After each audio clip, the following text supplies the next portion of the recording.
Esteban me llamó esta mañana o me mandó un mensajito: pastor, no puedo ir porque me siento mal. Parece que las gripes están afectando un poquito a Esteban a menudo. Y ustedes se dan cuenta que siempre hay un poquito de complique cuando no está quien nos ayuda aquí en los equipos, ¿verdad? Pero bueno, gracias al Señor, estamos aquí, damos gracias al Señor por su presencia. Extendemos una cariñosa bienvenida a quienes se están conectando en este momento, quienes ya están conectados a través de Facebook para escuchar la palabra del Señor en esta mañana. Les enviamos un hermoso saludo, un cariñoso saludo, que la paz del Señor sea con cada uno de ustedes. Ayer fue el Día Internacional de la Mujer. Nosotros llegamos en la madrugada del jueves. Ayer fue un día bastante ocupado y yo quise sacar un tiempo para mandar un mensaje muy bonito a las damas de nuestra iglesia y a todas las damas del mundo, pero no alcancé. Así que hoy dije, voy a hablar algo sobre eso. Algunas personas dirán, pero ¿por qué nosotros queremos mencionar ese asunto? Bueno, el Día Internacional de la Mujer, en primer lugar, no es un problema religioso, ¿verdad? No hay ninguna doctrina, no podemos decir que es una cuestión de paganismo, o sea que estamos cayendo en algo de mundanalidad, etc. Es un día cívico, es un día social, pero desafortunadamente también casi las cosas luego degeneran en otras cosas, ya casi que es un día político, ¿verdad? Ustedes notan que ya el Día Internacional de la Mujer, las feministas también lo toman para darle impulso al feminismo y hasta los políticos lo utilizan. A pesar de todo, les deseamos un feliz Día Internacional a la Mujer hoy. Figúrese, ¿qué haríamos nosotros sin nuestra dama a nuestro lado? ¿Verdad? Este mundo sin una mujer estaríamos perdidos, dice la hermana Iris, estaríamos perdidos.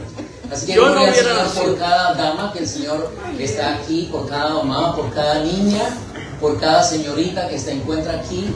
Esperamos que el Señor les bendiga abundantemente, que puedan tener en vista a quien las creó, a quien les hizo tan especiales como son las damas, que son muy especiales.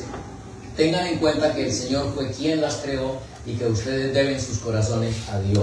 Amén. Así que el Señor les bendiga, que tengan un feliz día. Y que salieron de la costilla. El tema de hoy es para hacer un recorderis o un repaso de las razones espirituales y teológicas por las cuales existimos como El Ahora Ministries. Algunas veces hay que recordar un poco nuestra historia, porque si no la recordamos, no estamos muy seguros de nuestro andar y de nuestro futuro, ¿verdad? Así que es bueno hacer un recuento. No vamos a hablar hoy por qué de los asuntos de la música, no vamos a hablar de la ordenación de la mujer, no vamos a hablar de profecías, etcétera, las diferencias, pero voy a tocar 3 razones principales que son muy importantes para que cada uno de ustedes sepan por qué estamos aquí, por qué somos un ministerio independiente.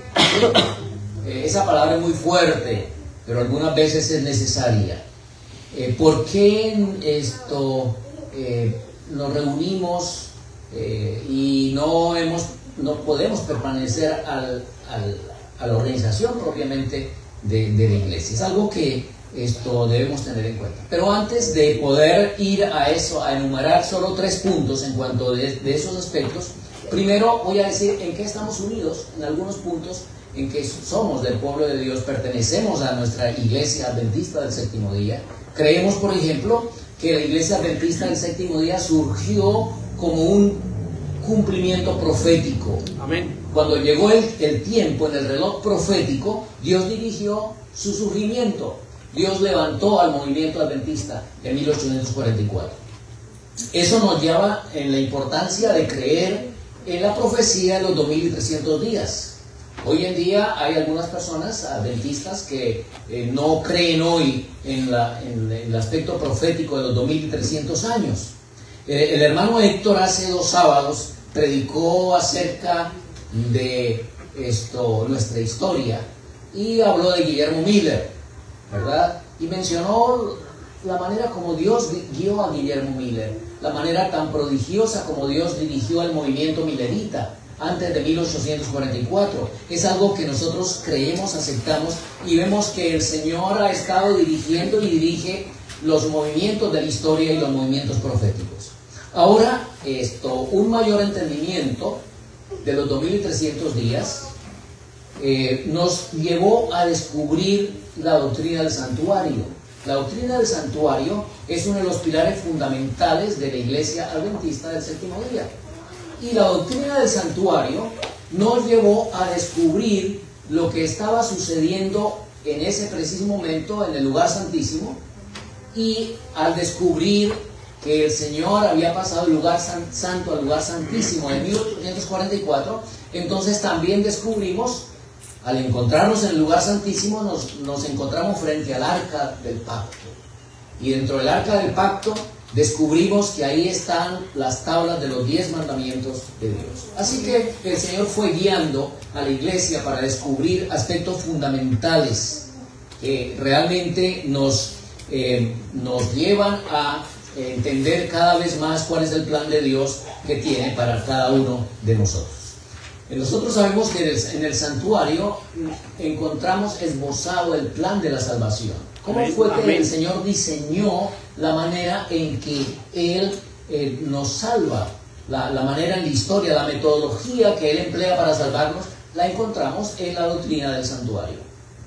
Como dije antes, eso nos llevó a descubrir la vigencia de la ley de Dios, los 10 mandamientos, y a descubrir por lo tanto la validez del Santo Sábado.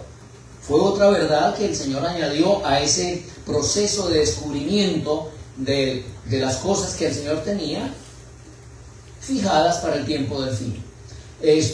La ley de los 10 mandamientos, el descubrir esos 10 mandamientos que estaban vigentes, también descubrimos que a través de la ley de Dios es el fundamento del gobierno de Dios. La ley, los 10 mandamientos son el fundamento del gobierno de Dios, pero también son la ley por la cual nosotros vamos a ser juzgados en el día del juicio, ¿verdad?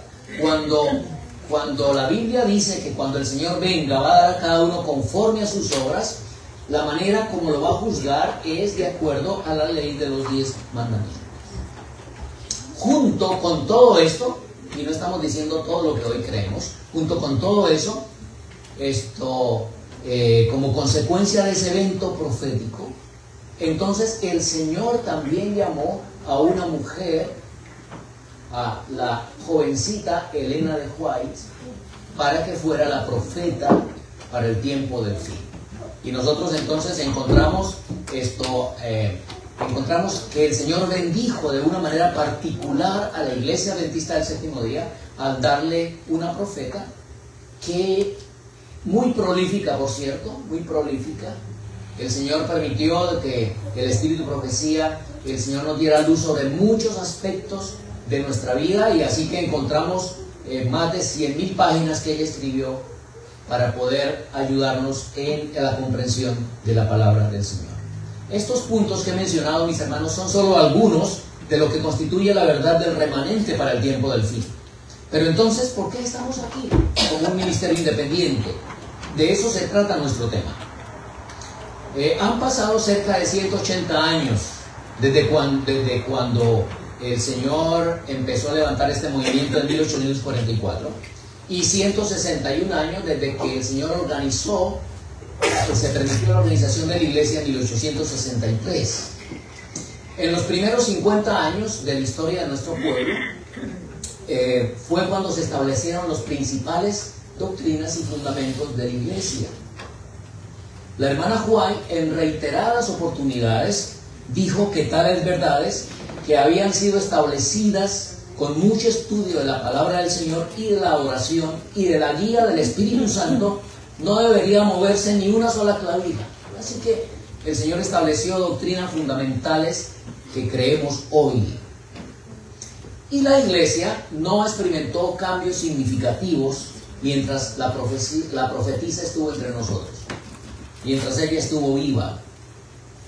Luego de su muerte por el año de 1915, poco a poco y paulatinamente han habido cambios religiosos que ponen en entredicho aspectos fundamentales del mensaje.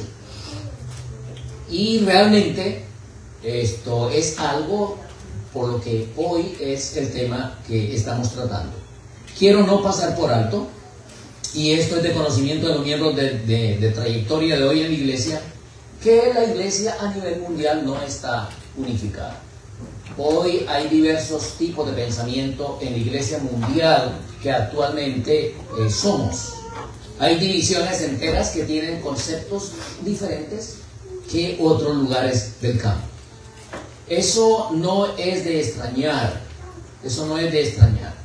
porque todos todos pensamos de manera diferente, pero el problema es cuando esos pensamientos de manera diferente pueden poner en entredicho nuestra salvación, ¿verdad? Mientras las cosas son livianas, mientras las cosas no son trascendentales, pues no hay ningún problema. Podemos estar unidos en medio de la diversidad, ¿cierto? En algunas cositas podemos pensar diferente. El pastor Benhar, el sábado pasado, estuvo hablando acerca de mantener ¿qué? ¿De qué habló el pastor Benhar? Ya se lo olvidó. Del aceite. Ok, de mantener lámpara. Nuestras lámparas despabiladas y ¿qué? Y ardiendo. Y habló de las 10 vírgenes, ¿no? De las 10 vírgenes. ¿Cuántos conocen la historia de las 10 vírgenes? Ok, muy bien. La palabra del Señor dice que 5 eran ¿qué? Prudentes y 5 que eran insensatas.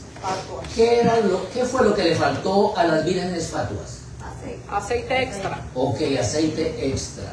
Okay. Nosotros sabemos que el aceite es el Espíritu Santo. Pero ¿saben una cosa? En San Juan capítulo 14 y San Juan capítulo 16, el Señor también llama al Espíritu Santo el Espíritu de verdad. ¿Sí o no? El Espíritu de verdad. Así que el Espíritu Santo es también el Espíritu de verdad. Y yo me puse a pensar, bueno, a las vírgenes fatuas les faltó el Espíritu de verdad. O sea, las vírgenes fatuas no tenían toda la verdad.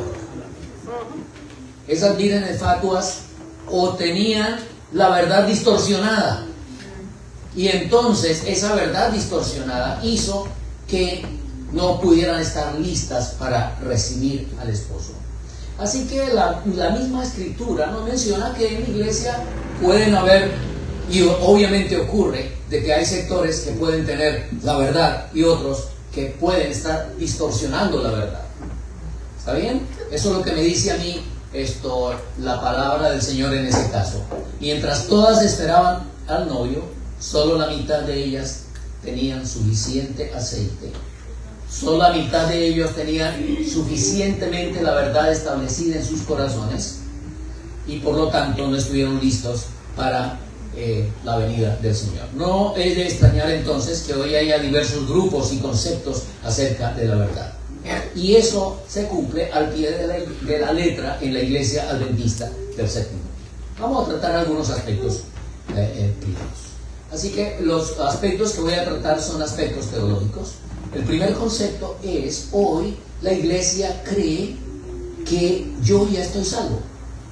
Es decir, que el Señor Jesús ya me salvó y que la obediencia viene como resultado de ser salvo. Y eso es una verdad, pero es una verdad a medias. Vamos a verlo. Algunos dicen, bueno, yo obedezco por agradecimiento. Y estuvimos estudiando la lección de la semana, esta semana, y el capítulo 78 de los Salmos nos menciona que realmente la gente no obedece por agradecimiento. Vamos a verlo. Sabemos que en la cruz el Señor nos salvó. ¿Estamos seguros de eso? Claro que sí. En la cruz del Calvario, el Hijo de Dios pagó nuestra salvación. La cruz tiene muchas implicaciones. La cruz del Calvario es todo para nosotros, ¿verdad? Pero el hecho de que el Señor haya muerto por mí significa que eso me lleva a la obediencia. Vamos a ver. Un argumento empleado en favor de que primero Dios nos salva y luego nosotros obedecemos es que primero Dios sacó al pueblo de Israel de Egipto y que 3 meses más adelante le entregó ¿qué? Los 10 mandamientos. O sea, prácticamente el Señor no les pidió nada hasta 3 meses después. Primero los sacó de Egipto, y ese es un buen argumento, pero no está en su completa dimensión. Entonces, si el Señor primero me salva y luego yo obedezco, significa, la pregunta vendría, entonces significa que la salvación garantiza mi obediencia, o todos los que han sido salvos obedecen. Vamos a ver, repasar un poquito la historia de Israel. La sierva del Señor nos hace claro, y la Biblia nos hace claro, que nosotros tenemos que tener en cuenta la historia de Israel. Decíamos en la escuela sabática, al estudiar la lección, que somos muy similares a los israelitas, ¿verdad? Dice la sierva del Señor: la historia de Israel debía escribirse para la instrucción y advertencia de las generaciones venideras. Patriarca y Profetas, capítulo 27. Así que la historia de Israel, el Señor permitió que esté en escrita, porque cuando nosotros leemos la historia de Israel, nos vemos reflejados ahí. Es como un espejo para nosotros. Luego ella escribió: en estos últimos días, el pueblo de Dios será expuesto a los mismos peligros que enfrentó el antiguo Israel.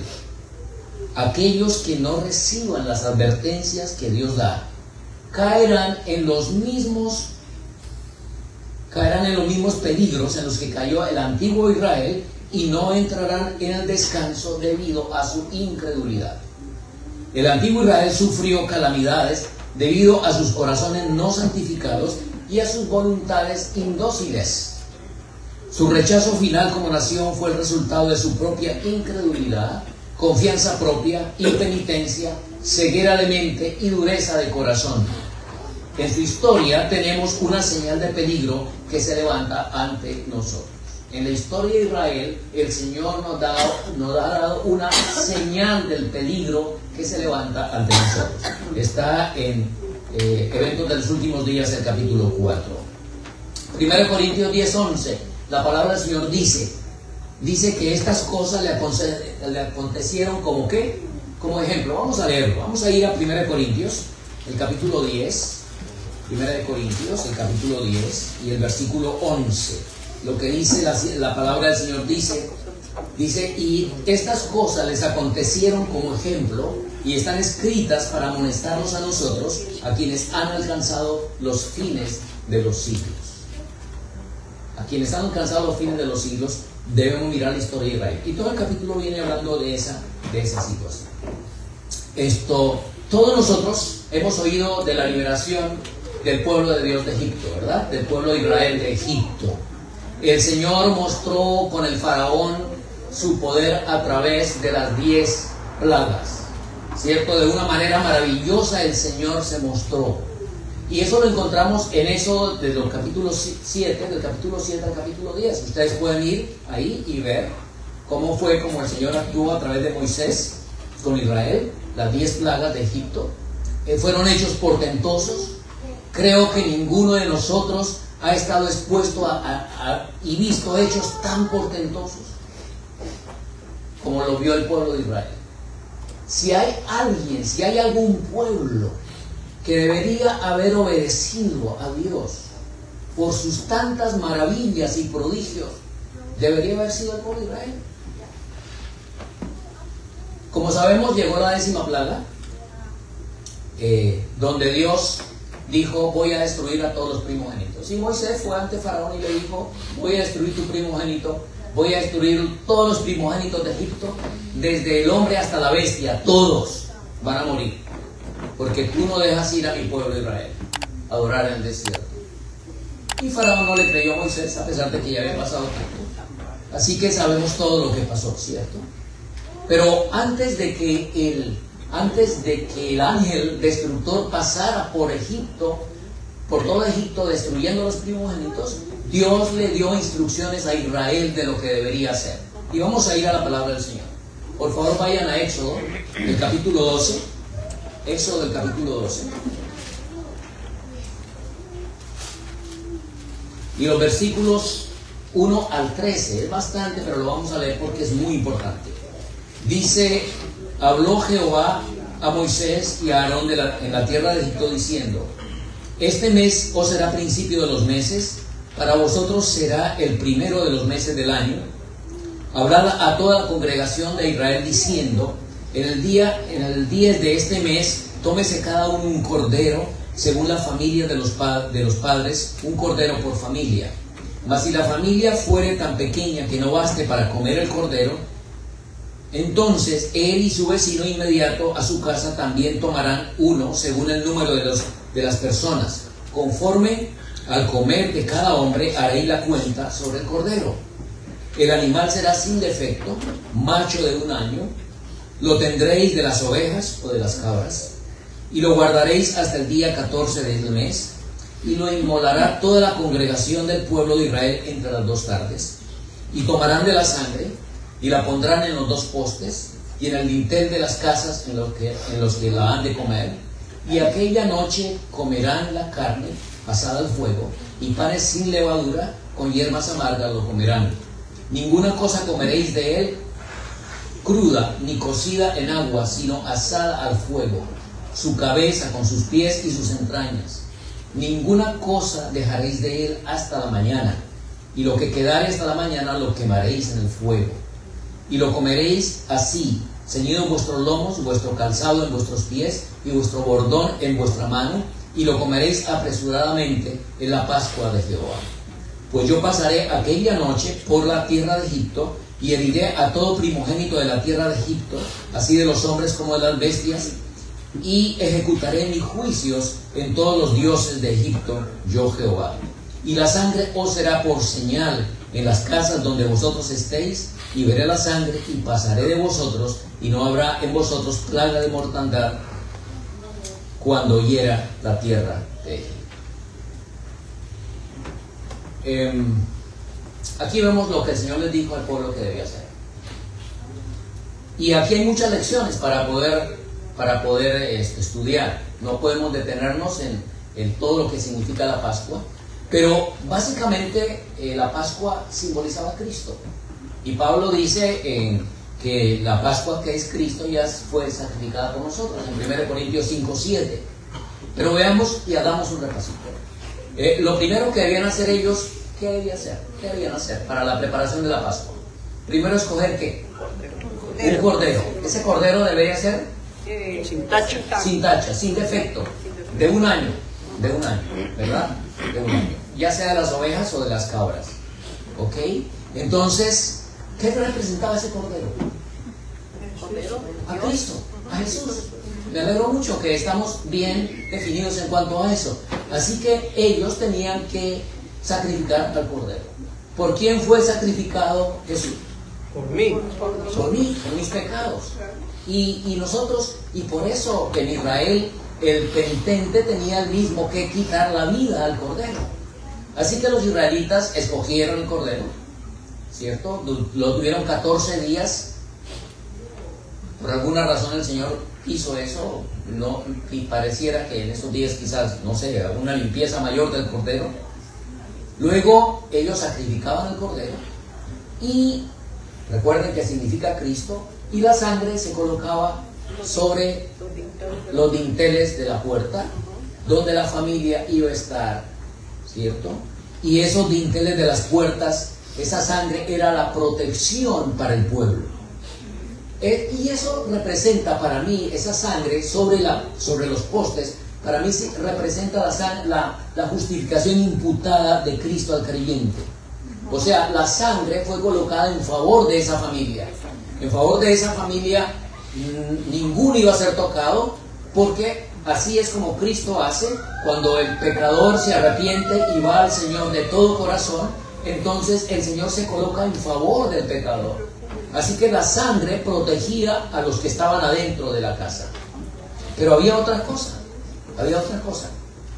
El cordero debería ser comido en su totalidad. Y se tenía que comer todo. Lo que no se pudieran comer a la mañana siguiente, supongo yo que las pezuñas y los huesos no se los podían comer. Pero tenían que comer todo, hasta sus entrañas. El cordero había sido limpiado, había sido lavado sus entrañas, etc. Así que se lo tenían que comer totalmente. Ustedes recuerdan que Jesús enseñó y la gente se fue.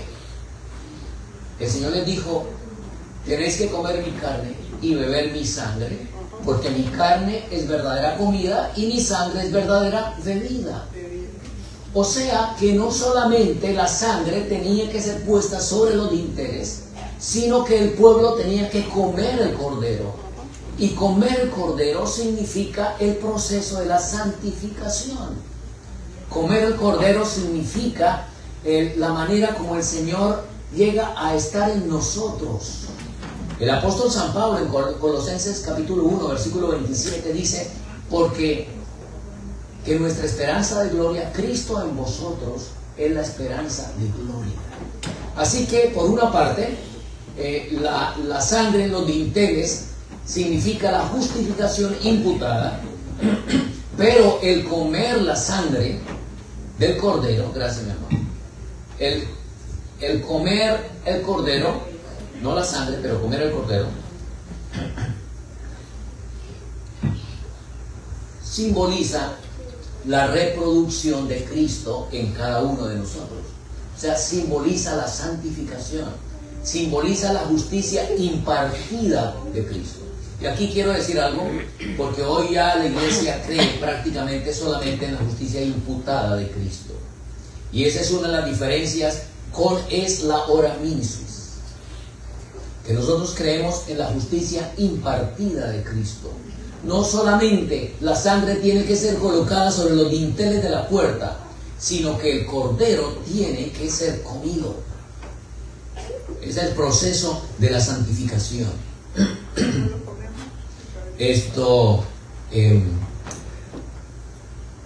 Pasó la 10ª plaga. Los primogénitos fueron muertos. El faraón deja ir al pueblo.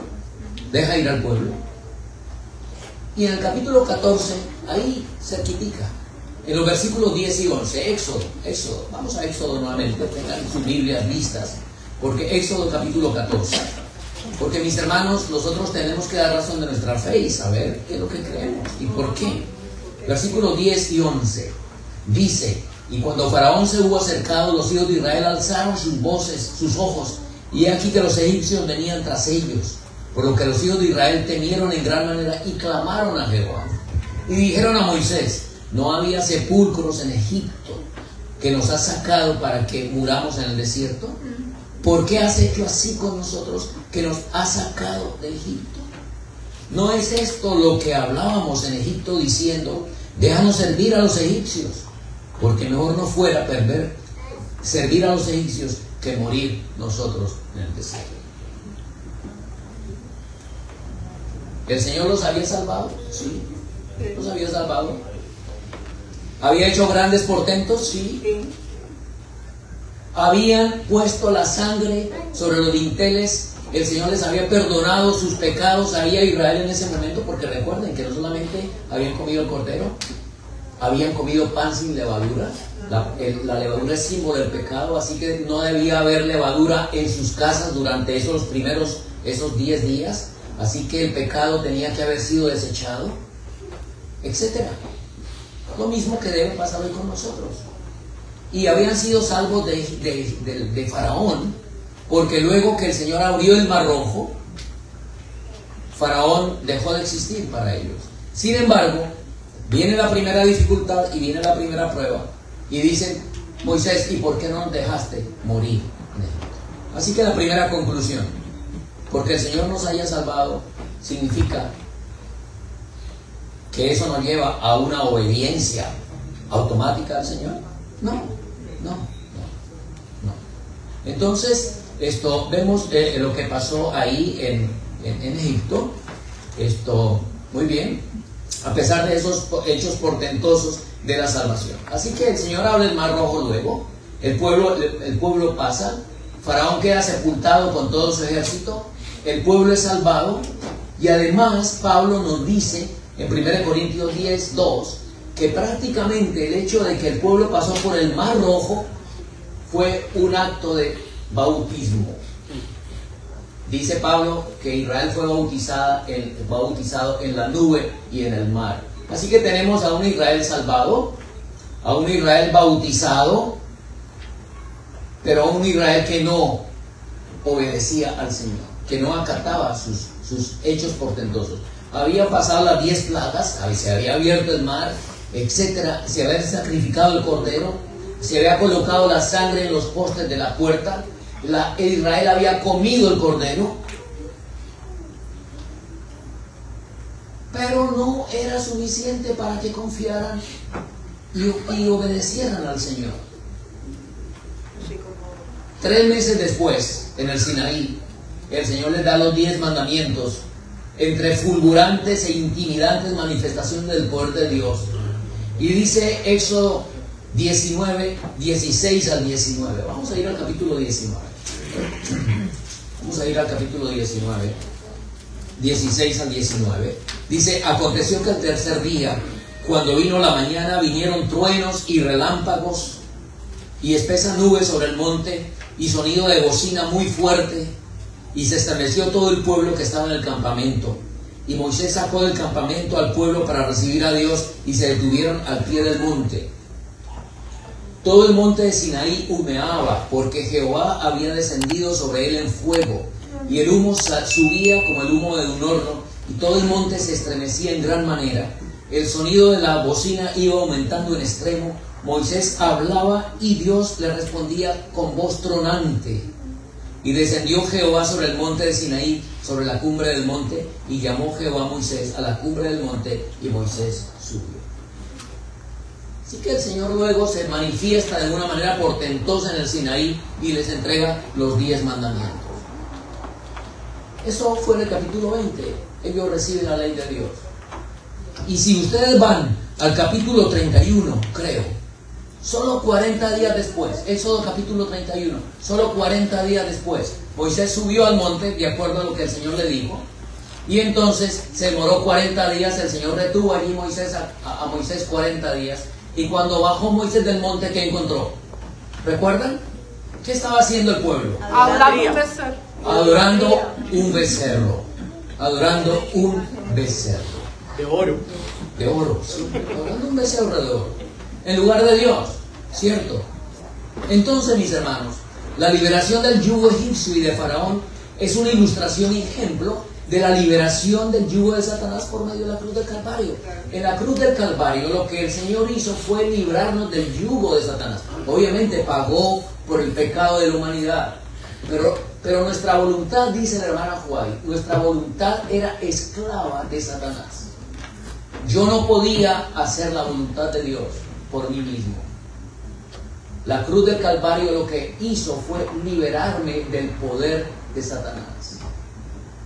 Liberarme del poder del Faraón, en este caso. Y por lo tanto liberarnos de tener que pecar en contra de nuestra voluntad.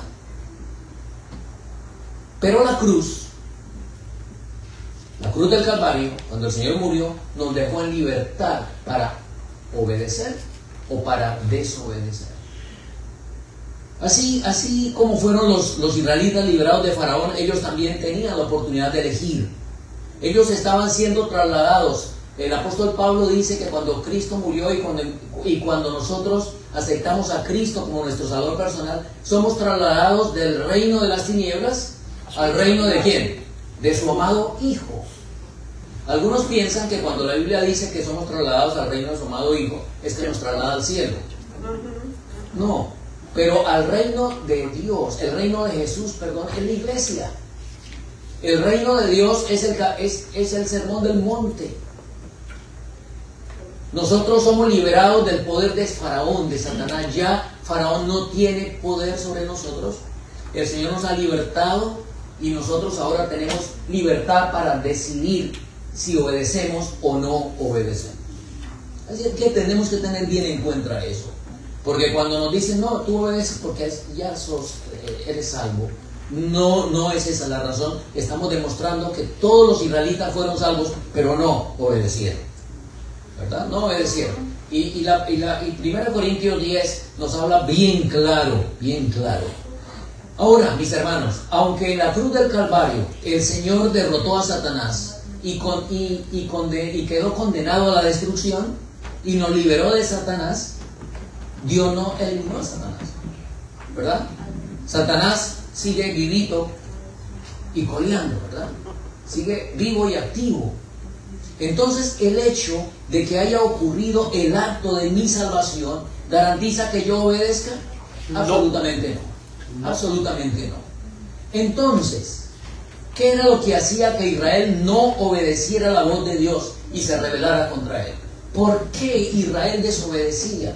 ¿Por qué no escuchaba la voz de Dios? Vamos a ir a Hebreos, el capítulo 3. Vamos a ir a Hebreos, el capítulo 3. Porque Hebreos nos da la respuesta. 3 de los versículos 16 al 19. Podemos leer todo el capítulo, pero vamos a leer solamente estos textos. Dice: ¿quiénes fueron los que, habiendo oído, le provocaron?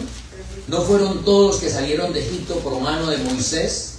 ¿Y con quienes estuvo él disgustado 40 años? ¿No fue con los que pecaron, cuyos cuerpos cayeron en el desierto? ¿Y a quienes juró que no entrarían en su reposo, sino a aquellos que desobedecieron? Y vemos que no pudieron entrar a causa de su incredulidad. ¿Qué fue lo que causó que Israel no obedeciera? Su incredulidad, su falta de fe. Su falta de fe.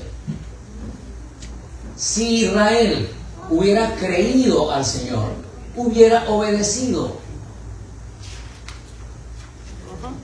En otras palabras, nosotros obedecemos porque creemos, porque tenemos fe. No es porque simplemente hemos sido salvos. No obedecemos porque hemos sido salvos. Obedecemos porque creímos a la voz de Dios, porque creemos a su palabra. Y eso en la Biblia se llama fe. Por eso el apóstol Pablo en Efesios 2, 8 al 10 dice: por gracia sois salvos por medio de la fe. Y esto no es de vosotros, pues es don de Dios. Sabemos que la fe es un don de Dios. Pero lo que llevó al pueblo de Israel a la desobediencia fue su incredulidad. Su incredulidad. Ahora, ¿cuál es el secreto entonces de la obediencia? Ya lo dije prácticamente. Pero vamos a ir a Hebreos capítulo 11. Y ustedes vayan a Hebreos y lean todo el capítulo. Porque 25 veces Pablo dice que la obediencia viene como resultado de la fe. Por la fe tal, por la fe tal, por la fe Abraham, por la fe Moisés, por la fe Enoch, por la fe, por la fe, por la fe. 25 veces. Y Pablo dice, no terminaría contando con Barak, con Jefté, etcétera, que conquistaron reinos, cerraron bocas de leones, etcétera, etcétera, etcétera. Todo esto fue por la fe, por la fe, por la fe. El Señor Jesús dijo en Marcos 9:23, al que cree, todo le es posible. Y el apóstol Juan escribió, el apóstol San Juan, en 1 Juan 5:4 dice: porque todo lo que es nacido de Dios vence al mundo. Y esta es la victoria que ha vencido al mundo, nuestra fe. Entonces la fe a través de la fe es como nosotros obtenemos la victoria. Fe es creer, Pero la fe es una moneda de dos caras, porque nunca puede haber fe sin obediencia. ¿Cierto? Y la verdadera obediencia tiene que ser precedida por la fe. ¿Cierto? Entonces, ya estamos descubriendo cuál es el secreto de la obediencia. Que el secreto de la obediencia no es que el Señor haya muerto por nosotros en la cruz, sino el secreto de la obediencia es la fe, a través de la cual creemos lo dicho por el Señor. ¿Cierto?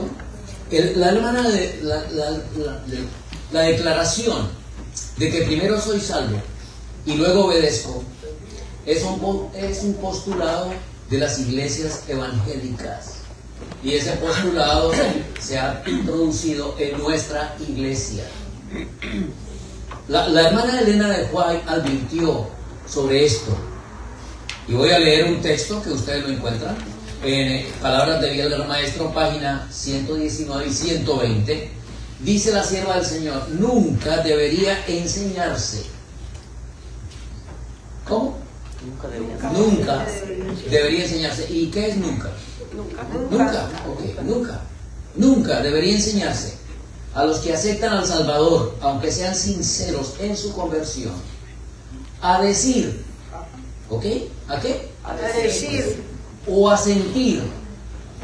¿Qué es sentir, hermana Iris? ¿Qué es sentir? Sentir su buen bien. ¿Cómo? Lo que está dentro suyo, ¿no? Lo que siente, ¿no? Ok. Nunca debería enseñarse a los que aceptan al Salvador, aunque sean sinceros en su conversión, a decir o a sentir que están salvados. Eso es engañoso. ¿Qué es? Engañoso. ¿Quién lo dice? ¿Quién lo dice? ¿El demonio? ¿Quién? No. Palabra de Dios. Okay. No. ¿Quién lo dice? ¿Quién escribió este pensamiento? Elena de White. ¿Y quién es ella? Una profeta. Profetiza del Señor. Eso es engañoso. ¿Qué es pensar o decir que ya estoy salvo? Es engañoso. Debe enseñarse a todos a acariciar la esperanza y la fe. Pero aún cuando nos entregamos a Cristo y sabemos que Él nos acepta, no estamos fuera del alcance de la tentación. Y quiero decirle que ni siquiera Jesús estaba fuera del alcance de la tentación cuando vino aquí. Ni siquiera Jesús. Solo el que soporte la prueba recibirá la corona de la vida. ¿Solo el que qué? El que soporte la prueba. Ok, Santiago 1:12. Los que aceptan a Cristo y dicen en su primera fe, soy salvo, están en peligro de confiar en sí mismos. ¿Qué es lo que dice la sierva del Señor? Que los que dicen estoy salvo están en peligro de confiar en sí mismos. Se nos amonesta. El que piensa estar firme, mire, no caiga. 1 Corintios 10:12. Nuestra única seguridad está en desconfiar constantemente de nosotros mismos y confiar en Cristo. Palabras de vida de la maestra, página 119, 120.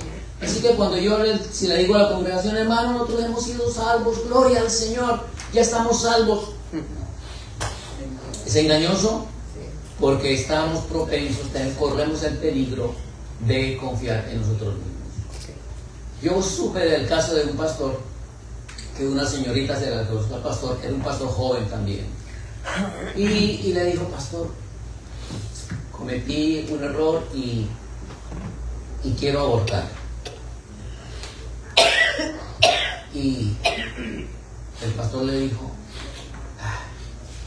pues te toca abortar y entonces el Señor te perdona. O sea que aborte, que el Señor te va a perdonar. No sé si se aplica aquí, pero a veces podemos pensar que ya sencillamente el Señor nos ha salvado y que cualquier cosa.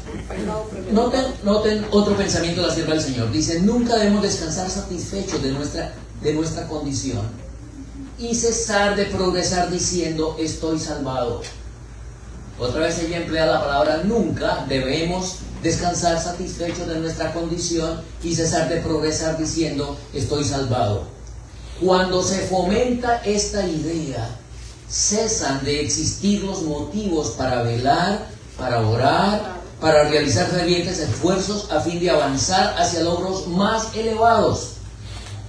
Ninguna lengua santificada pronunciará esas palabras hasta que venga Cristo y entremos por las puertas de la ciudad de Dios. Entonces, con plena razón, podremos dar gloria a Dios y al Cordero por la liberación eterna. No puede jactarse de la victoria el que se reviste de la armadura, pues tiene todavía que pelear la batalla y ganar la victoria. El que soporte hasta el fin, este será salvo. Mensajes selectos como 1, página 368 y 369. Así que la sierva del Señor dice que cuando nosotros fomentamos la idea de que ya estamos salvos, primero es engañoso. Ahora, no digo que todos, ¿no? Posiblemente algunos se han entregado al Señor de todo corazón real y está permanentemente en el Señor y pues, bueno, está en las manos del Señor, gloria a Dios. Pero la sierva del Señor dice que no debemos fomentar esta idea porque, primero, es engañoso. Segundo, es un peligro. Tercero, cesan de existir los motivos para velar, orar y realizar esfuerzos fervientes para avanzar. Y cuarto, ninguna lengua santificada dirá estoy salvado. Otro ejemplo de que la salvación no es algo automático, que la obediencia, de que la salvación no es algo automático, la obediencia no es algo automático que se debe por el sacrificio de Cristo en la cruz, es precisamente la liberación de Egipto y la entrada a Canaán. Saben, mis hermanos, Dios podía haber llevado a Israel por el atajo del norte de Egipto y hubieran llegado en 11 días a Canaán. 11 días nada más, 11 días. 11 días.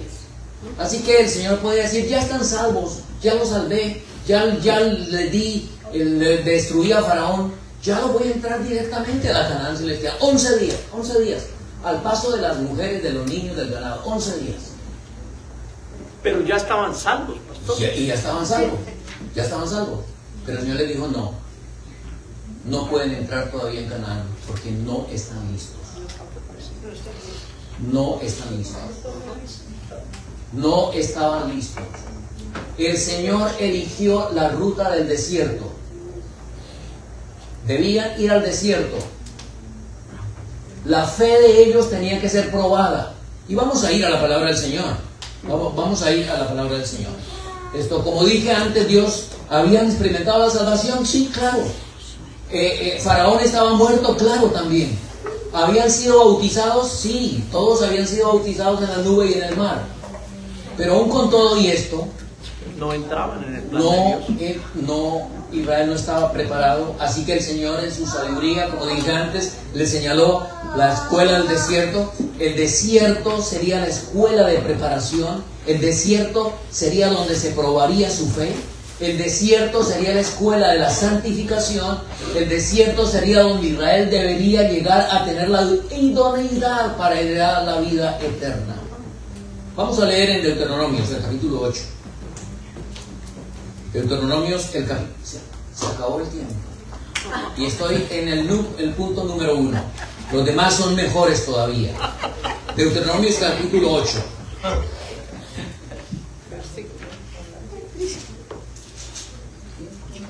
Y los versículos 1 al 3.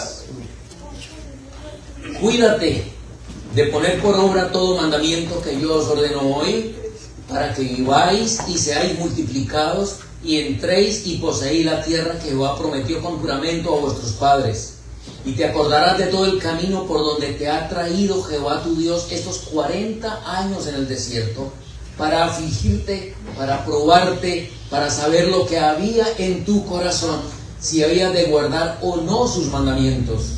Y te afligió, y te hizo tener hambre, y te sustentó con maná, comida que no conocías tú ni tus padres lo habían conocido, para hacerte saber que no solo de pan vivirá el hombre, mas de todo lo que sale de la boca de Jehová vivirá el hombre.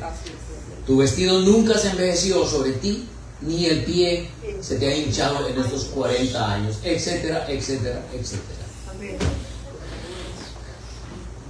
Se necesitaba probar la fe. Mis hermanos, vamos a esto. ¿Saben? Aunque Israel había sido librado de Faraón, todavía quedaban los amorreos, los amalecitas, los semitas, los de Basán, etcétera. Muchos pueblos. Duras batallas debían librar. Su fe debía ser experimentada y probada. Y la historia nos dice que solo 2 hombres de los 600,000 hombres mayores de 20 años que salieron de Egipto, solo 2 entraron en la Canaán, a pesar de haber sido, ¿qué? Salvados. Y el apóstol Pablo, vamos a ir a 1 Corintios, y voy a terminar con esta primera parte. 1 Corintios 10, 1 al 5. 1 Corintios 10, 1 al 5. Dice, porque no quiero, hermanos, que ignoréis que nuestros padres, que todos estuvieron bajo la nube y todos pasaron el mar. Y todos en Moisés fueron bautizados en la nube y en el mar. Y todos comieron el mismo alimento espiritual. Y todos vivieron la misma bebida espiritual, porque bebían de la roca espiritual que los seguía, y la roca era Cristo. Pero de los demás de ellos no se agradó el Señor, por lo cual quedaron postrados en el desierto.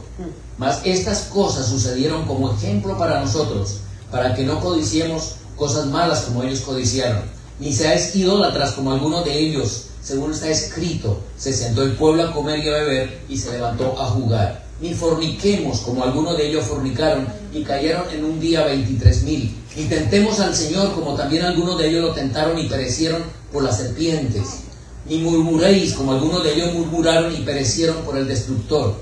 Y estas cosas les acontecieron como ejemplo y están escritas para amonestarnos a nosotros, a quienes han alcanzado los fines de los siglos.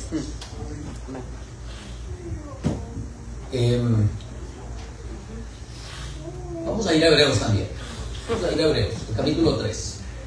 Hebreos 3, 15 al 19. Y no puedo dar esto suelto porque tengo que rematarlo ya.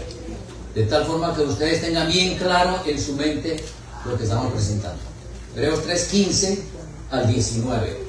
Dice: entre tanto que se dice hoy, si oyereis hoy su voz, no endurezcáis vuestros corazones como en la provocación. ¿Quiénes fueron los que, habiendo oído, le provocaron? ¿No fueron todos los que salieron de Egipto por mano de Moisés? ¿Y con quienes estuvo él disgustado 40 años? ¿No fue con los que pecaron, cuyos cuerpos cayeron en el desierto? ¿Y a quienes juró que no entrarían en su reposo, sino aquellos que desobedecieron? Y vemos que no pudieron entrar a causa de la incredulidad.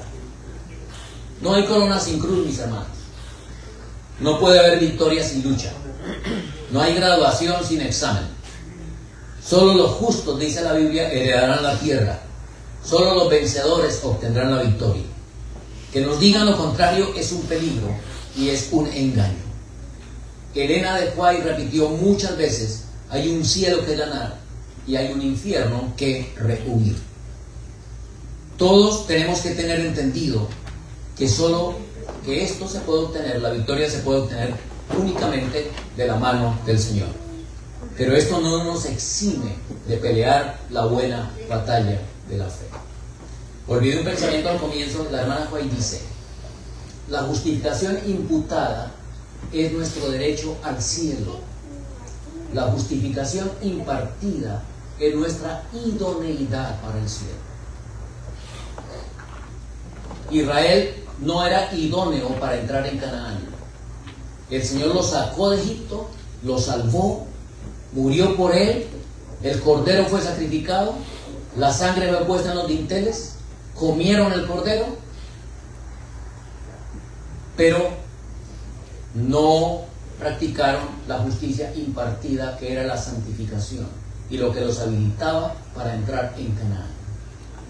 Aunque Jesús haya muerto por nosotros, aunque su justicia sea imputada en nosotros, ese es el derecho al cielo. La idoneidad para el cielo es la preparación que cada hijo de Dios debe tener para alcanzar la vida eterna. Amén. Amén. Que el Señor les bendiga. Amén. Amén.